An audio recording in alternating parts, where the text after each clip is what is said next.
The desert sun did not rush that day. It lingered, heavy, unforgiving, as if even time itself understood that history was about to lose control of its own story. Inside the sealed walls of Alexandria's royal tomb, the air stood still. No wind, no voices, no empire, just silence. And a queen. She had ruled a kingdom that fed empires, commanded alliances that shook continents, outmaneuvered men who believed power belonged to them by birthright. But now, it had come to this. Cleopatra VII, not as mirth, not as legend, but as a woman standing at the edge of our own ending. Outside those walls, Rome was closing in, not just with soldiers, but with something far more permanent. Narrative. She understood what capture meant. Not death. No. Rome did not rush death. Rome displayed it. She would be dragged through the streets, a symbol of conquest, a warning, a story rewritten in chains. And Cleopatra, a ruler who had spent her life shaping power, refused to let her final chapter be written by her enemies. So she made a decision, not out of fear, but out of control. Ancient accounts tell us she chose a serpent, a small creature, but carrying something irreversible. Venom. A quiet end.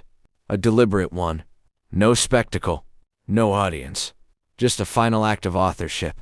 And as the poison moved through her body, slowing, silencing, claiming, there is a question history never records, but one that refuses to disappear. What did she think about in those final moments? Was it Rome? Was it power? Was it loss? Or was it something deeper? Something far more unsettling? Did she wonder, not how she would die, but how she would be remembered? Because Cleopatra did not just lose her life that day, she lost control of her story. History likes to pretend it is neutral, objective, balanced, truthful. But history is written by those who survive long enough to tell it. And in Cleopatra's case, those survivors were Roman. Rome did not just defeat her. Rome had to explain her, justify her, reduce her. Because Cleopatra represented something dangerous. Not just an enemy, but a contradiction. A woman who commanded men. A queen who rivaled empires. A foreign ruler who nearly reshaped Rome's future. And that kind of figure cannot simply be remembered. It must be controlled. So they began the work. Slowly, carefully, systematically. Her story was retold, not as it happened, but as it needed to be understood. Not a strategist, but a seductress. Not a ruler, but a distraction. Not a mind, but a body. Because if Cleopatra was powerful, Rome looked weak. If Cleopatra was intelligent, Rome looked threatened. If Cleopatra was legitimate, Rome looked unjust. So the solution was simple. Change her. Paint her differently. In Egypt, she had been carved in gold. Timeless. Divine. Sovereign. In Rome, she became marble. Cold. Distant. Reshaped. And over time, as centuries passed, she became something else entirely. A projection. A canvas. A story told and retold. Until it felt like truth. But what if that version was incomplete? What if something was removed? Not by accident, but on purpose? 'Cause when you look beyond the myths, beyond the statues, beyond the paintings and performances, you begin to notice something unsettling, something quiet, something missing. Her father? Documented. Her dynasty? Recorded in detail. Her royal lineage? Carefully preserved. But her mother? Silence. No clear record. No confirmed identity. No definitive origin. And her grandmother? Again, nothing. Entire sections of her ancestry. Gone. Not debated. Not clarified. Just absent. And here's where the story shifts. Because history is very precise. When it wants to be, it records victories. It tracks bloodlines. It preserves power. So when something is missing, you have to ask, was it ever meant to be found? Cleopatra was born into the Ptolemaic dynasty, a ruling family of Macedonian Greek origin. For over 250 years, they controlled Egypt, a foreign dynasty, ruling an African land. And yet, over generations, they did not exist in isolation. They governed Egypt, relied on Egypt, were surrounded by Egypt, a land deeply connected to Africa, to Nubia, to trade routes, to cultures that stretched far beyond the Mediterranean. So here's the contradiction. A dynasty ruling for centuries in one of the most culturally rich regions in the world. Yet somehow, his bloodline remains perfectly untouched, perfectly preserved, perfectly separate? Or is that just the version we were given? Because the truth is, we don't fully know who Cleopatra's mother was. We don't fully know who her grandmother was. And those unknowns don't just leave gaps.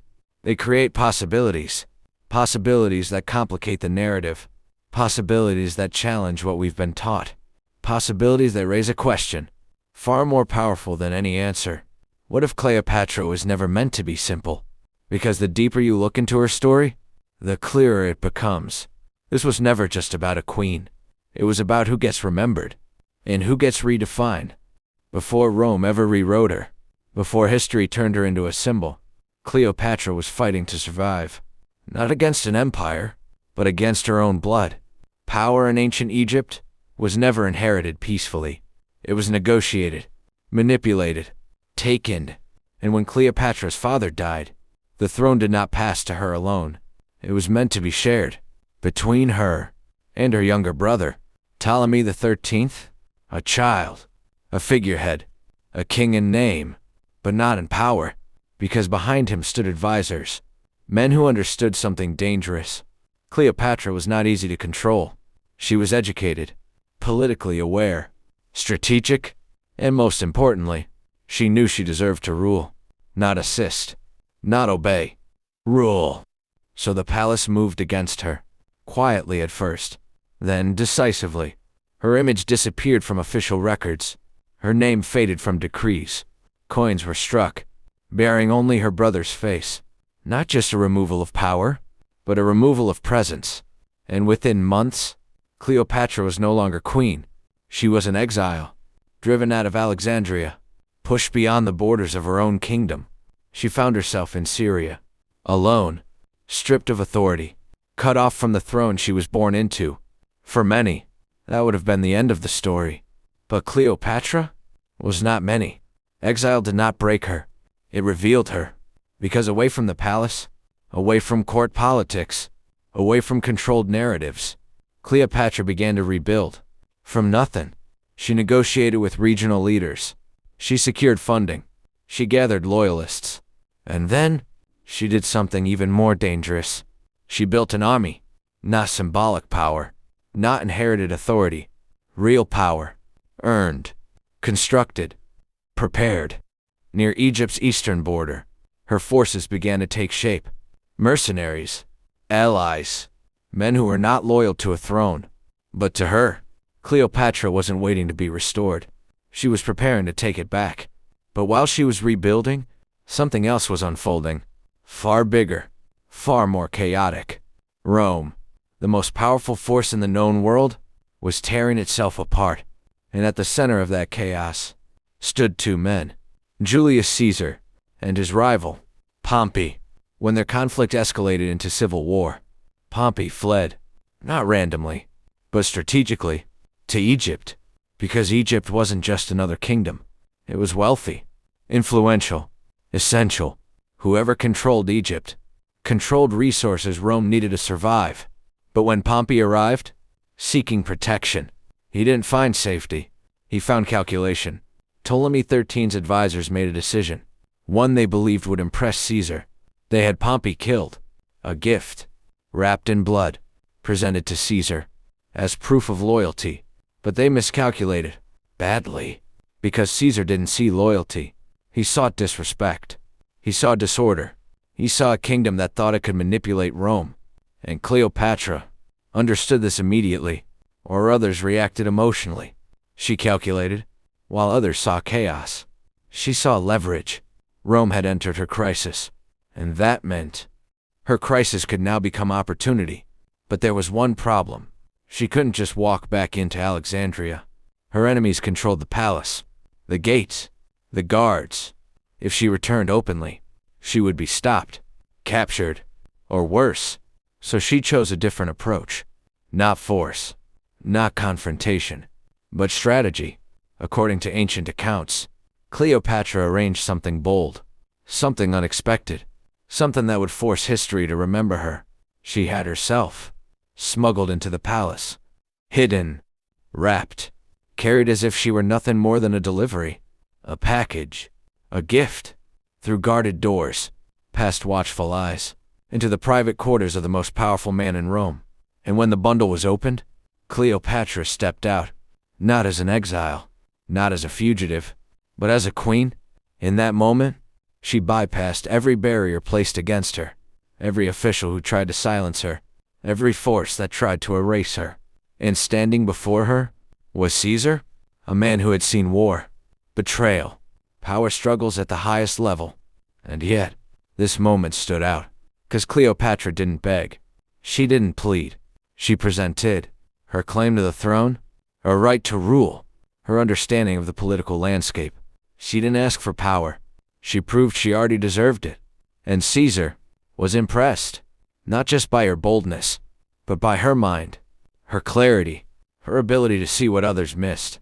So he made a decision, one that would change everything. He chose her side.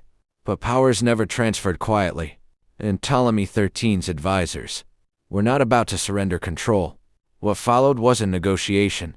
It wasn't diplomacy. It was war, because Cleopatra had returned. But this time, she wasn't just reclaiming a throne. She was about to fight for it. War does not ask permission. It erupts. And in Alexandria, it consumed everything. What began as a political dispute became open conflict. The palace turned into a battlefield, the city into a war zone. Flames spread, alliances fractured, and power was no longer negotiated. It was taken. History would later call it the Alexandrian War. But for Cleopatra, this wasn't history. This was survival. On one side, Cleopatra VII and Julius Caesar, an unlikely alliance. On the other, Ptolemy XIII and the forces that once controlled the throne.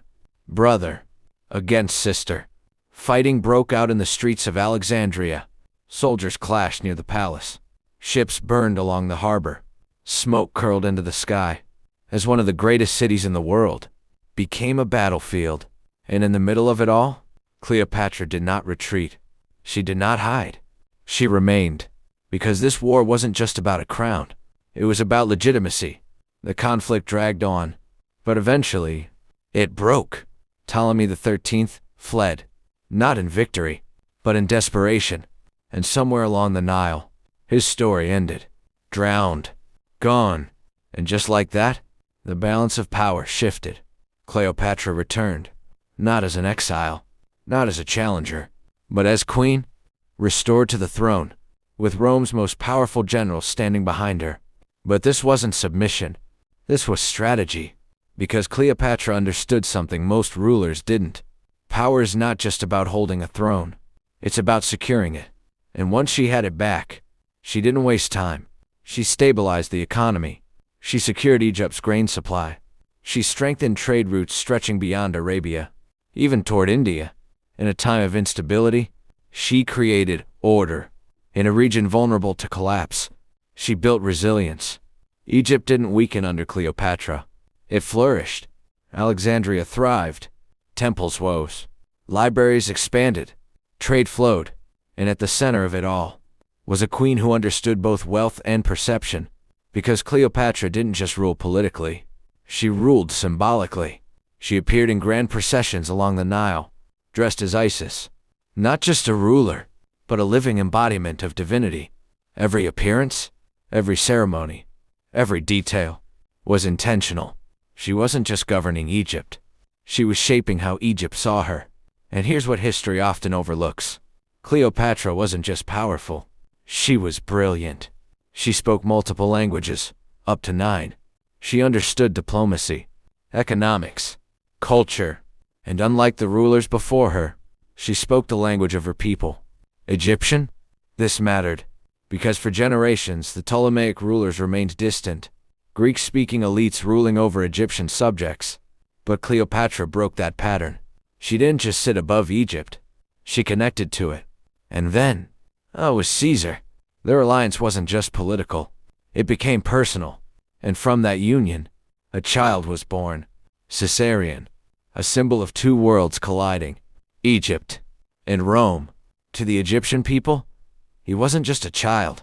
He was legacy. He was continuity. He was proof that Cleopatra's power extended beyond her lifetime. But in Rome, it was more complicated.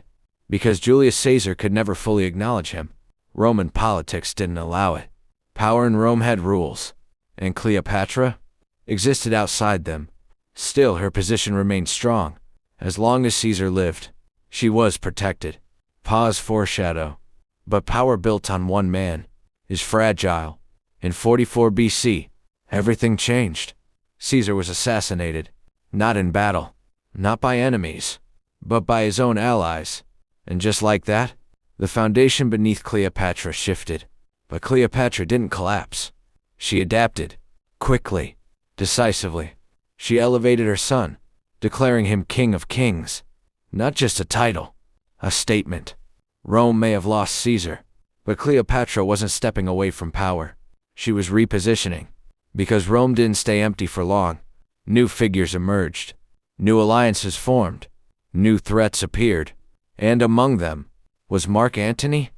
In 41 BC, he summoned Cleopatra, not as an equal, but as someone who needed to answer for her actions. But Cleopatra didn't arrive as accused.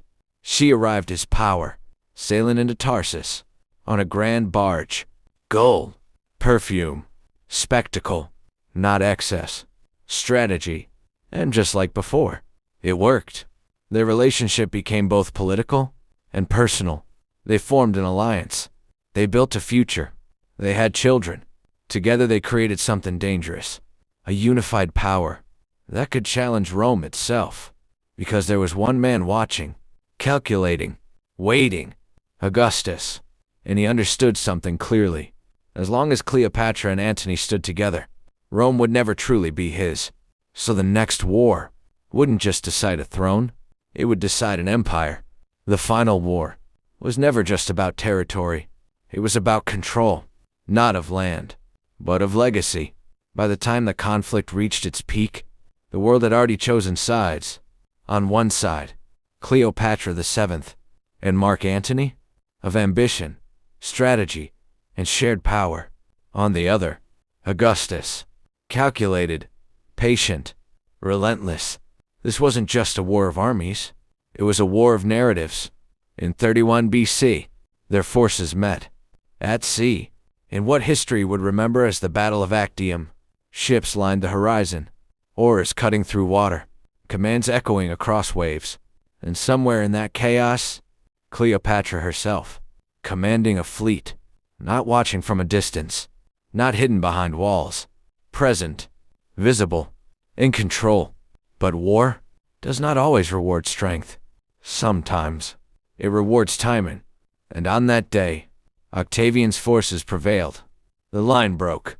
The formation collapsed. And in the confusion, a decision was made. Cleopatra retreated. Not out of fear, but calculation. Because survival still meant possibility. But for Mark Antony, the loss shattered something deeper. Defeat didn't just cost him power, it cost him identity. And eventually, he chose his own end. Not victory, not escape, just an ending. And with Antony gone, Cleopatra stood alone. By 30 BC, Octavian's forces entered Alexandria. The city that once symbolized power now stood on the edge of conquest. The palace was no longer secure. The future was no longer negotiable. And Cleopatra understood exactly what came next. Capture, humiliation, display, or control. So she returned to the one thing she had always protected, her agency. And once again, she chose her own ending, not as a prisoner, not as a symbol of defeat, but as a ruler who refused to be reduced. But death did not end Cleopatra's story. It began a new one. 'Cause now, Rome held the pen. Augustus returned to Rome victorious. But victory alone wasn't enough. It had to be justified, explained, framed. So Cleopatra became not a queen, but a temptress. Not a strategist, but a manipulator. Not a ruler, but a threat, a foreign danger that Rome had heroically defeated. Because it's easier to conquer a villain than to admit you feared an equal. Roman writers reshaped her. Poets mocked her. Historians simplified her. Stories spread, not about her policies, but about her personality. Her intelligence was minimized, her leadership ignored, and her image reduced to something easier to control. And as centuries passed, the story kept changing. In ancient texts, she was dangerous. In medieval Europe, she became moral warning.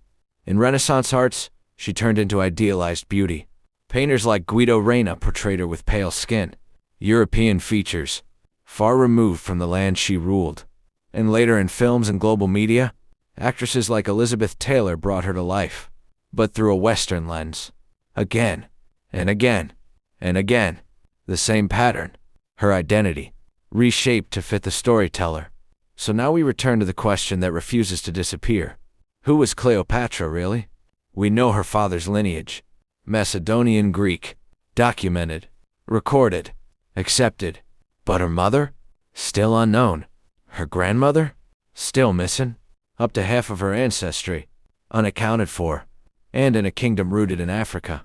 Connected to Nubia? Shaped by centuries of interaction. Is it truly accurate to define her as one thing? The truth is, there's no definitive proof she was black. But there is also no definitive proof that she wasn't. And that uncertainty matters. Because in today's world, Cleopatra is no longer just history. She's identity, representation, symbol. When modern portrayals like those featuring Adele James depict Cleopatra differently, debates erupt. Some call it revision, others call it reclamation. But beneath the arguments is something deeper. I struggle over who owns the past, because history is not just about what happened. It's about what is remembered, what is emphasized, and what is left out. Cleopatra lived in a world without modern racial categories, a world where identity was shaped by culture, language, power, not labels created centuries later. And yet, today, she is forced into boxes she never lived in. European, African, Middle Eastern. But maybe she was more complex than all of them. A ruler shaped by multiple worlds. A queen navigating power at its highest level. A figure too significant to be simplified. Because in the end, Cleopatra's story is not just about her. It's about power. Who has it? Who loses it? And who gets to rewrite it after it's gone? For centuries, her voice has been filtered, her image adjusted, her identity debated. But maybe the real question isn't, who was Cleopatra? It's this: why has the world worked so hard to make her easy to define? Because some stories are never meant to be simple. So now, you've heard the story. Not the polished version, not the comfortable version, but the one filled with gaps, questions, and uncomfortable truths. And maybe that changes something for you. Because once you see how easily history can be reshaped, you start to wonder, what else had we been told? That isn't the full truth. Was Cleopatra misunderstood? Or was she intentionally redefined? And if a woman as powerful as Cleopatra VII could have her story rewritten for over 10 years, what does that say about the rest of history? I want you to think about it. Not just watch. Not just scroll. Think. Drop your perspective in the comments. Do you believe her image was simplified? Do you think parts of her identities were erased? Or protected? There's no single answer. But your voice matters in this conversation. And if this made you question what you thought you knew, then don't stop here. Like this video, so more people can see it. Follow. Subscribe. If you're ready for history that goes deeper than surface level facts. Because in the next story, we're uncovering another figure, another legacy, another truth that history may not have told you completely. And this time, it might be even more controversial than Cleopatra.